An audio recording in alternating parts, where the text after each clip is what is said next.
C'est dans une salle Combe que la deuxième phase de concertation conduite par le Conseil général pour la réalisation de l'avenue du Parisis a repris. Après l'est du département, c'est au tour des habitants de la vallée de Montmorency de s'informer et de s'exprimer sur ce projet. Son but, aménager une infrastructure routière de type boulevard urbain entre les autoroutes A15 et A1, selon un axe est-ouest pour mailler le réseau.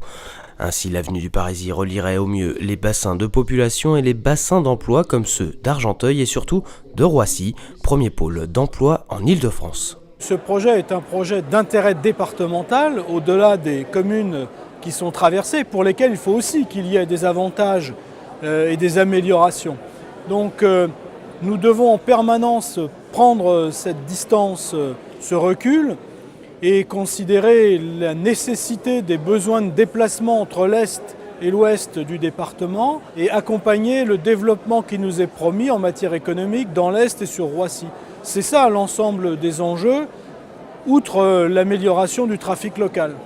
L'enjeu économique est donc majeur pour le Val d'Oise. Dans 10 ans, dans 15 ans, l'Est du département, le corridor que j'appelle Nord-Europe qui va s'amorcer sur la Seine-Saint-Denis, sera porteur de milliers, de dizaines de milliers d'emplois nouveaux et certainement de haut niveau.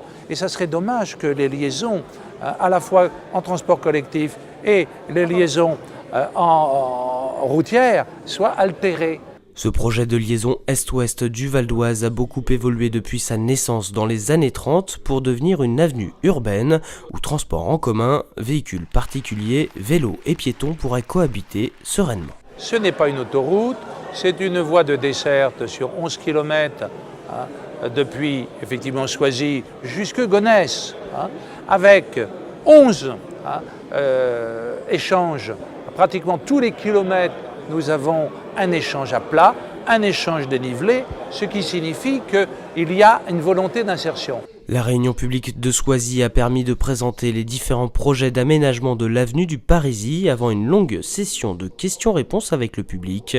Les 300 participants ont ainsi pu exprimer leurs attentes, leurs craintes et obtenir des réponses du Conseil général. Ces opinions ont traduit une inquiétude que je trouve légitime. Nous sommes là dans une zone dense où il y a déjà des problèmes de circulation importants.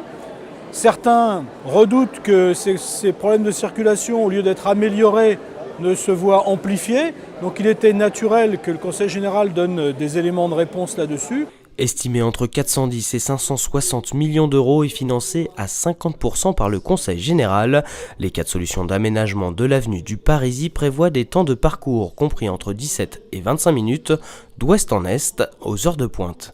Pour informer les Valdoisiens sur ce projet majeur, le Conseil général multiplie les supports. Outre la tenue de réunions publiques jusqu'au 15 novembre 2012, un dossier complet et une page d'expression libre sont disponibles sur le site valdoise.fr. Une première étape avant l'enquête publique prévue en 2013.